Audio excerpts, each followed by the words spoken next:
There comes a time in your life when your soul gets tired.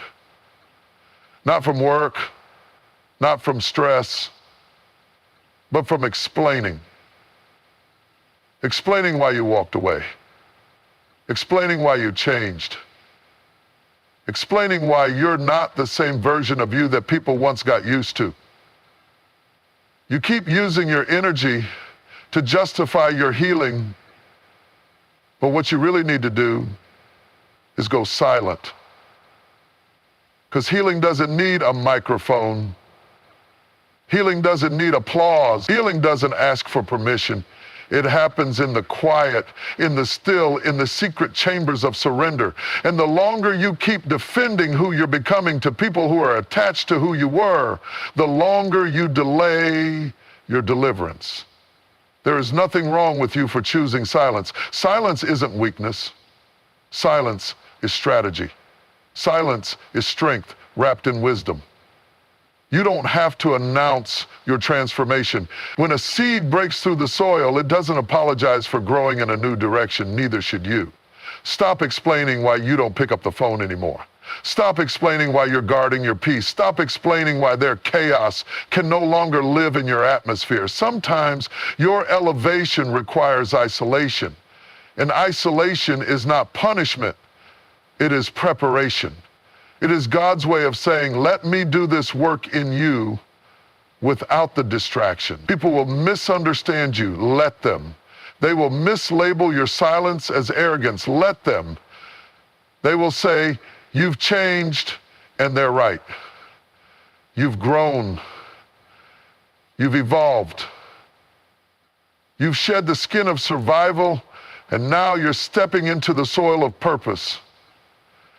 And the people who can't honor your silence will never be able to handle your sound. Some of the greatest moves God made in your life started when you shut your mouth and let Him speak. You don't need to keep replaying the hurt, defending the decision, or arguing your growth. Growth is loud in silence. Maturity is measured by how little you now feel the need to convince others. There is a profound and often misunderstood power in silence. In a world that constantly demands our voice, our opinion, our reaction, and our justification, choosing silence is not just countercultural, it's deeply spiritual. Silence is not just the absence of sound, it's the presence of clarity. It is not weakness, it is not retreat, it is not a lack of confidence. Silence is strategy. Silence is the sacred sanctuary where healing begins. We live in an age where we are encouraged to explain every move we make. Social media has conditioned us to post, comment, and justify everything. From what we eat to how we feel, from who we support to where we stand. But healing doesn't come from public affirmation. Healing doesn't come from external validation. Healing begins in the secret place. And the secret place is often wrapped in silence. Silence is not about being passive. It's about being intentional. When you are silent, you are not doing nothing. You are doing one of the most important things. You are listening to your soul, listening to your spirit, listening to the voice of God that doesn't yell over the noise, but whispers in the stillness. Healing doesn't shout, it settles. It settles into your spirit like water seeping into dry ground. You don't have to announce it. You don't have to explain it. You simply have to allow it. Too many people delay their healing because they are too busy talking about what happened, talking about who hurt them, talking about why they're angry, talking to defend, explain, and protect their reputation. But what if I told you that you don't owe anyone an explanation? What if the real power was in holding your peace and trusting that your healing is between you and God, not between you and them? Silence is a weapon in spiritual warfare. It confuses the enemy. It frustrates those who expect your response. They want your words to twist, your reactions to fuel drama, your emotions to become your downfall. But when you choose silence, you remove their access. You close the door to manipulation. You reclaim your power. Silence teaches you that not every battle is worth fighting out loud. Some victories are won in the quiet, where no one sees you but heaven takes note. The most dangerous person in the room isn't always the loudest. It's often the one who doesn't need to prove anything. The one who has learned the art of silence, has learned the discipline of restraint. You don't always have to defend yourself. You don't always have to clarify. You don't always have to retaliate. Sometimes the greatest sign of maturity is the ability to say nothing and still stand tall. Healing requires space, and silence creates space. Space to reflect, space to recover, space to realign. When everything around you is loud, your thoughts get crowded. You can't hear yourself think, let alone hear what God is trying to say. But silence allows you to breathe. It brings clarity. It reveals truth that noise often drowns out. You see, there's a time to speak, but there's also a time to be silent. And wisdom is knowing the difference. Too many people speak prematurely. They share wounds that haven't closed. They release emotions that haven't settled. They process pain in public that was meant to be dealt with in private. But silence says, I will not expose what God is still healing. Silence says, this season is sacred, and I won't allow it to be contaminated by outside opinions. Healing in silence allows you to grow without performance. You're not doing it for applause. You're not chasing likes or seeking approval. You're doing it because your soul needs it. And sometimes the most healing thing you can do is go quiet and go inward. Pull back from the noise. Pull back from the crowd. Pull back from the need to be understood and choose to be whole. People will misunderstand your silence. They will misread it as distance. They will assume you've changed, and they'll be right. You have changed. You're becoming. You're evolving. You're no longer available for small talk when your spirit is asking for deep restoration. You're no longer interested in explaining yourself to people who are committed to misunderstanding you. Sometimes silence is the only answer you need to give. It speaks louder than defense. It communicates boundaries. It protects your peace. And it gives God the space to fight battles you were never meant to fight with words. When you stop talking, God starts moving. When you hold your tongue, heaven responds. Your silence becomes agreement with divine strategy. Do not confuse silence with suppression. It's not about bottling up your pain. It's about choosing your healing over your need to be heard. You're not ignoring what happened. You're choosing to process it in a way that preserves your spirit. You're choosing to trust that your peace matters more than their approval. Every healed person has gone through a season of silence. A season where they were misunderstood, unseen, misjudged, and they didn't explain a thing. They just kept healing, kept growing, kept praying, kept moving forward in quiet confidence. And eventually, the fruit of their healing spoke louder than any explanation ever could. Let your silence be a statement. Let it say, I don't owe you a version of me that no longer exists. Let it say, I'm not here to convince you. I'm here to heal me. Let it say, God is doing something in me that words can't capture. And when the healing is complete, you'll come back stronger. Not to speak for validation, but to testify that silence was part of the miracle.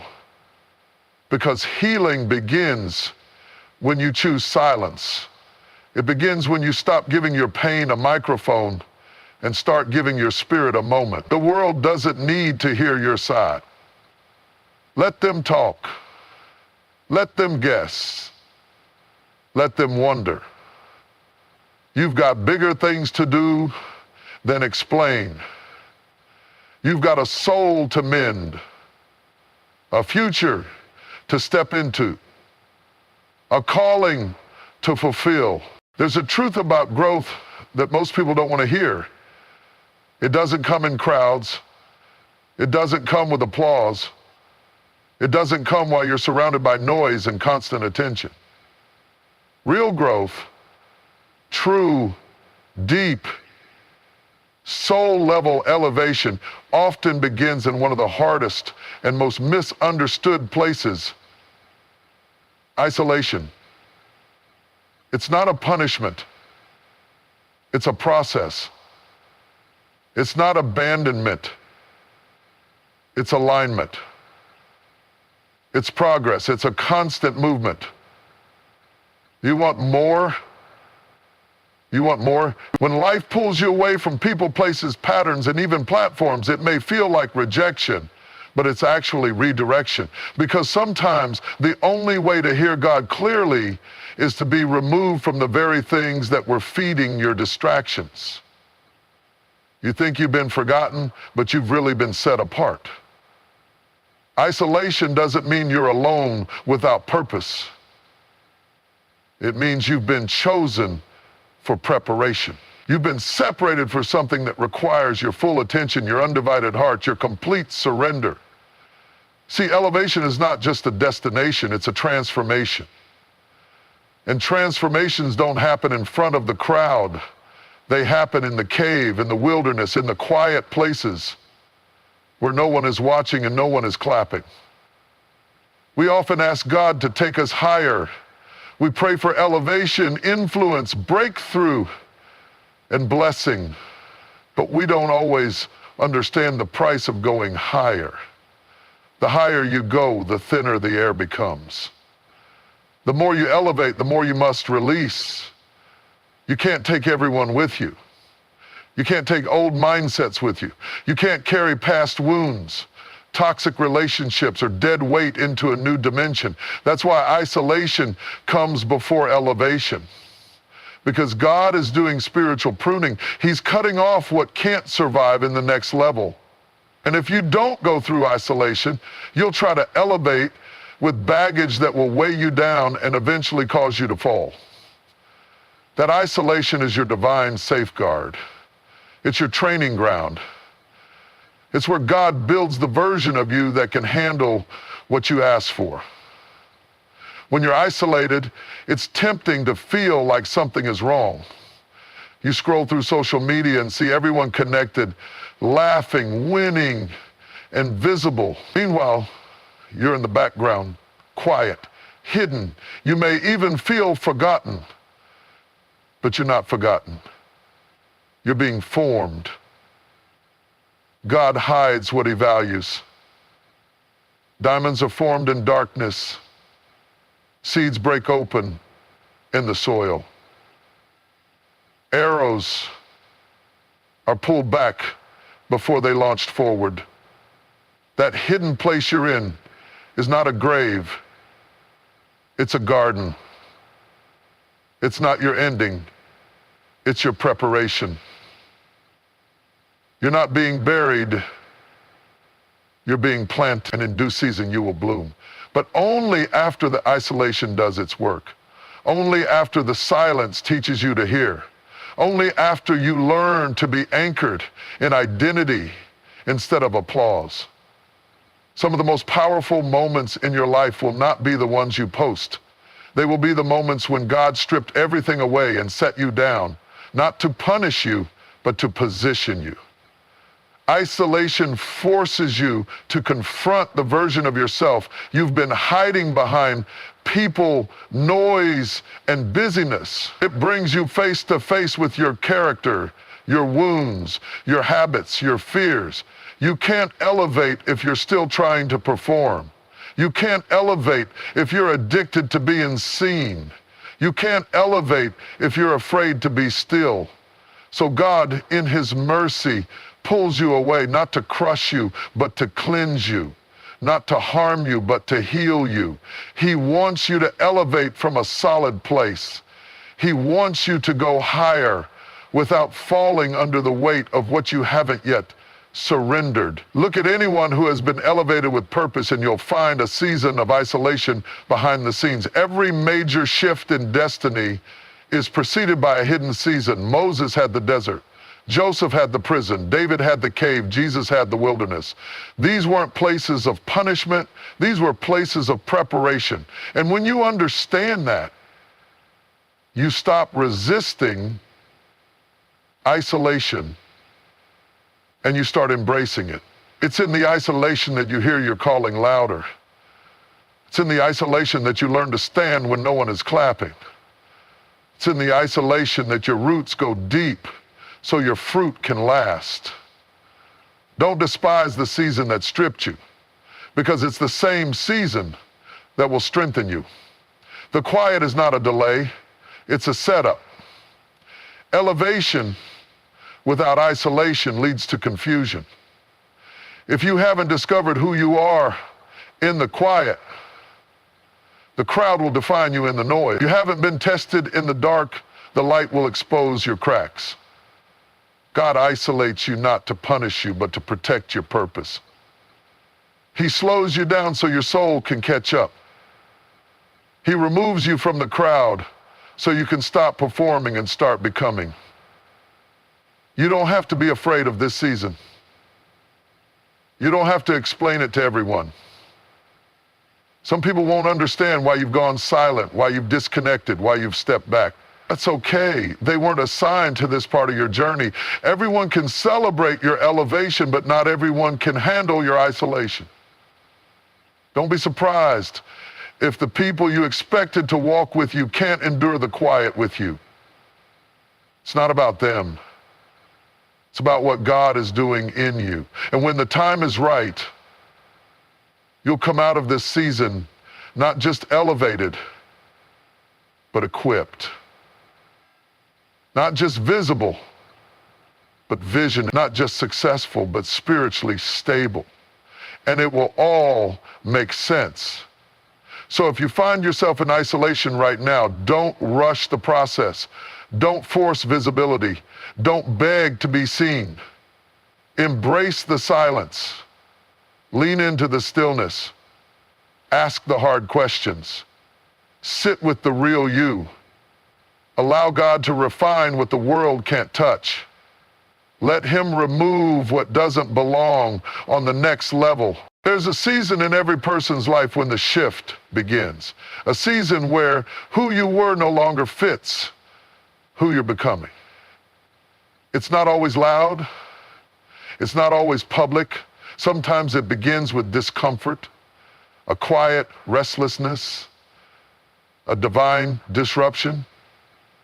You wake up one day and realize that your old habits no longer satisfy. Your old circle no longer inspires. Your old mindset no longer aligns with where your soul is trying to go. That's the beginning of transformation. But here's the truth. Transformation doesn't ask for permission. It doesn't wait for consensus, and it certainly doesn't need validation. You don't need anyone's approval to evolve. You don't need a round of applause to become. You don't need a panel of people to vote on your decision to grow. You don't need a confirmation from the crowd when you've already heard a whisper from God. Too often people stay stuck in outdated versions of themselves because they're afraid to lose the support of those who only like the old version. They hesitate to grow because they fear judgment. They delay their elevation because they're waiting for someone to say, it's okay. But let me tell you, growth doesn't always look pretty. Transformation is not always popular, and the process of becoming who you were created to be is often misunderstood by people who are committed to the comfort of who you used to be. When you begin to transform, people will question you. They will say you're acting different. And they're right. You are different. You're thinking higher. You're moving smarter. You're choosing peace over pettiness, discipline over distraction, purpose over popularity. But those who are only attached to your dysfunction will never be able to celebrate your development. They benefited from your brokenness. They were comfortable with your chaos. And when you begin to shift, their support will shrink. That's okay. Let it. Transformation doesn't need a fan club. It needs faith. It needs obedience. It needs courage. There's a quiet power in changing and not explaining, in evolving and not apologizing, in elevating without needing to broadcast every step of the process. Because the truth is, when you're truly transforming, you're not trying to impress anybody. You're trying to honor the version of you that's finally showing up with clarity and conviction. We live in a time where everything is shared, posted, and liked. But transformation doesn't need to be seen to be sacred.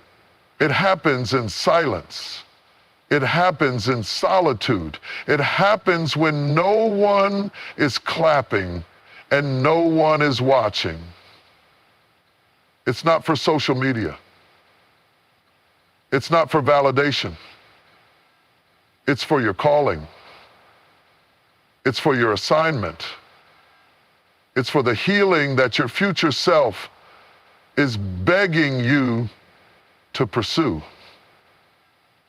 You don't have to explain why you don't go to the same places anymore, why you don't entertain certain conversations anymore, why you've started guarding your energy, protecting your peace, and saying no without guilt.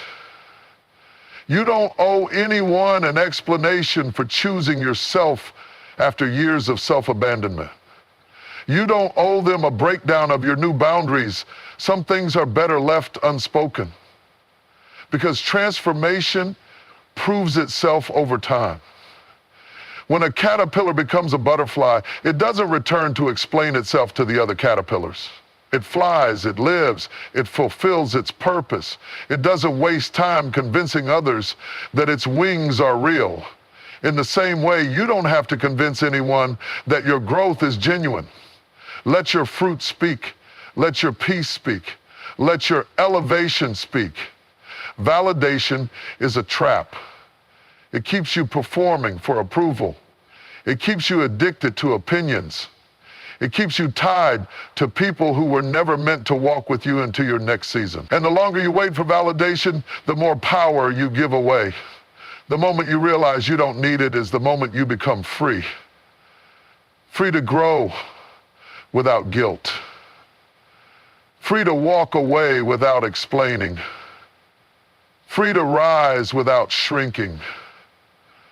Free to build without broadcasting. Free to love yourself without needing others to understand. Because not everyone is meant to understand your transformation. And that's not their fault. It's simply not their assignment. Transformation is personal, it's intimate. It's between you, your wounds, your wisdom, and your Creator. It's forged in fire, built in brokenness, birthed in surrender. And when God starts the work in you, he's not asking for outside approval. He's asking for your agreement. Your yes is more powerful than their maybe. People may mock your process, but they can't deny your progress. They may question your silence, but they'll have to respect your stability. They may not recognize you anymore, and that's good, because you didn't survive all that trauma, all that confusion, all that heartbreak just to stay the same. You're supposed to look unrecognizable when healing takes place. You're supposed to walk different, talk different, and choose different. And while others are looking for proof, you're living it.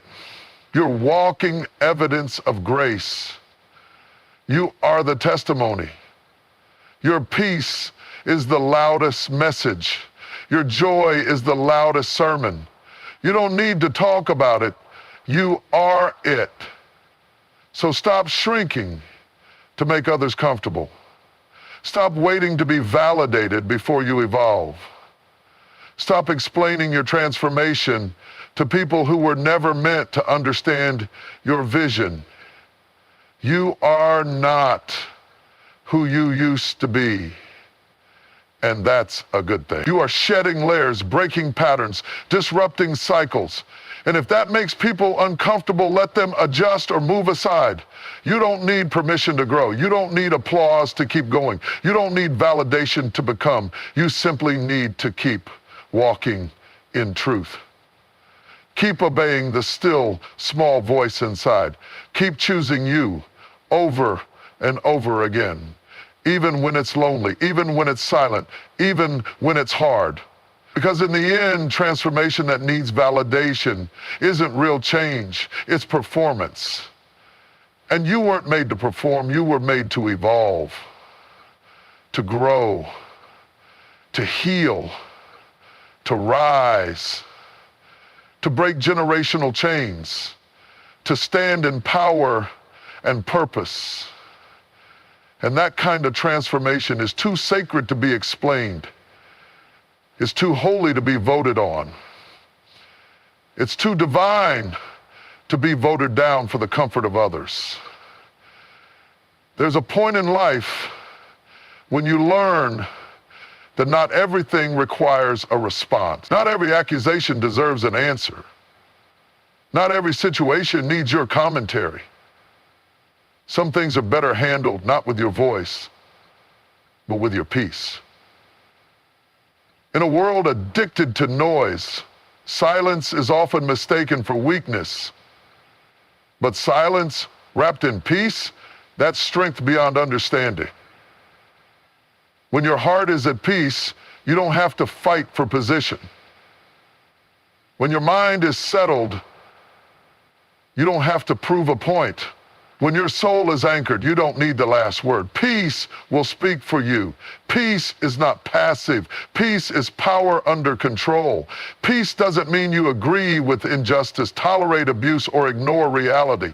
Peace means you've chosen a higher response. It means you've placed the battle in hands greater than yours. It means you understand that your dignity is not found in how loud you shout, but in how calm you remain when the storm rages. Let peace speak louder than the insults. Let it speak louder than the drama. Let it speak louder than betrayal, disappointment, and disrespect. Because the more at peace you are within, the less you need to react to what's going on around you. That doesn't mean you don't feel the sting of what was said or done. It means you've matured beyond the need to prove your peace by losing your peace. It takes discipline to stay calm. It takes emotional strength to walk away. It takes spiritual maturity to be still while everything around you tries to pull you into chaos. But that stillness isn't apathy, it's wisdom. That calm isn't detachment, it's discernment. Because sometimes the greatest display of power is found not in reaction, but in restraint. You don't need to argue with people who are determined to misunderstand you. You don't have to defend yourself against every lie, every rumor, or every false assumption. Your life, your fruit, your consistency, your peace will say everything your words could never explain. And when your peace speaks, it speaks with authority. It speaks from a place that can't be shaken by circumstances or swayed by opinion. When you have peace, you stop chasing closure. You stop looking for validation. You stop needing revenge. You realize that peace is the closure. Peace is the proof that you've healed, the sign that you've grown, the evidence that you've surrendered control and stepped into trust. That's what makes peace so powerful. It's not the absence of conflict. It's the presence of confidence that says, I know who I am. I know who my God is. And I know I don't need to fight battles that aren't mine. Sometimes God will test you not with a storm, but with silence. Not with conflict, but with chaos around you, just to see if you'll let your peace speak for you. Will you try to fix everything with your words? Or will you trust that there's a language higher than human logic? Because peace is divine communication. It says what your voice can't. It moves when your hands can't. It works when your words fall short. You'll know you've grown when your first reaction is no longer to argue, but to breathe, to pray, to pause. You'll know you're healing when you choose peace over proving a point. When you stop replaying the conversation in your mind. When you stop planning your comeback. When you realize you don't need to win the argument to win your future. Some people thrive off of reaction. They need your attention to feel powerful. They want your rage to fuel their narrative. They seek your energy to validate their drama. But when you stay in peace, you remove their access. You protect your energy. You preserve your joy. You declare with your silence that they no longer have the authority to pull you out of character. Peace is the fruit of self-control. It's the product of wisdom and faith. It's what happens when you finally believe that you don't have to defend every part of your story, that you don't have to be loud to be heard, that you don't have to be seen to be significant. Peace is what happens when you internalize the truth that God can do more with your stillness than you can do with your striving. Let peace speak when you're misunderstood. Let it speak when you're hurt. Let it speak when people walk away. Let it speak when they question your silence, your distance, your decisions. You don't owe them an explanation. If they can't hear your heart, your words won't help them. If they can't respect your silence, they won't understand your voice. You are not obligated to attend every argument you're invited to. You don't have to clarify your healing to those committed to your history. You don't have to exhaust yourself trying to be understood by people who only listen to respond. Let your life speak. Let your peace testify. Let your transformation echo louder than any defense you could mount. When Jesus stood before his accusers, he didn't argue. He didn't try to prove who he was.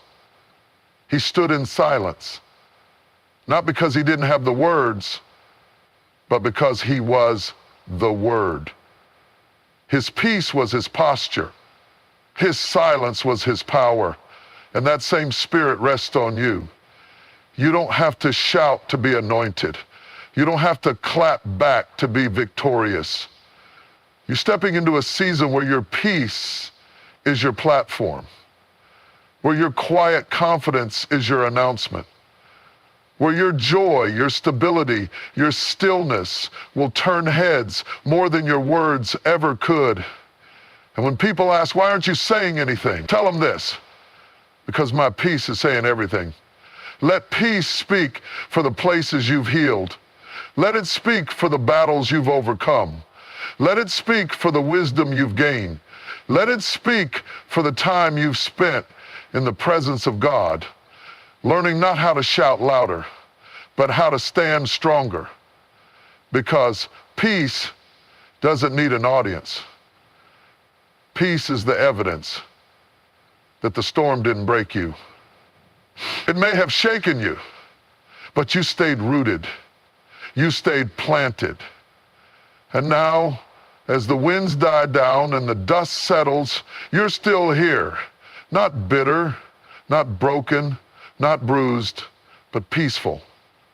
There comes a point in your life when the need to explain, justify, or defend your process becomes more of a burden than a necessity. You reach a place in your journey where the energy it takes to constantly prove your growth, validate your decisions, and explain your pain becomes too expensive for your peace. And it's in that moment when you stop defending your journey that healing truly begins. For too long, you've been trying to make others understand the steps you've taken. You've gone back and forth explaining why you had to walk away from some relationships, why you needed to change your environment, why you stopped engaging in certain behaviors. You've poured yourself out, trying to convince people that your growth isn't arrogance, your silence isn't anger, and your distance isn't rejection, it's protection. But the truth is, no matter how well you explain, some people will still misunderstand you. Some will only see your actions through the lens of their own limitations. And trying to make them see differently will only slow down the work God is doing in you. You don't owe anyone a step-by-step commentary on your healing. Your healing is not a debate.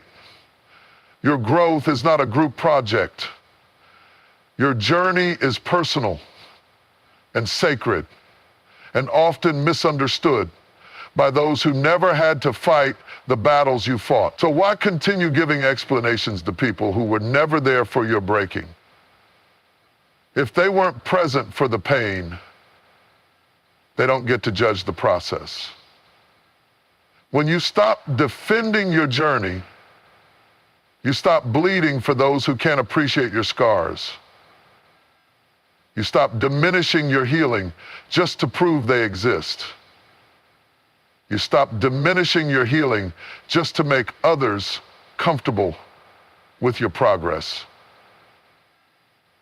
Healing isn't about pleasing others. It's about making peace with yourself.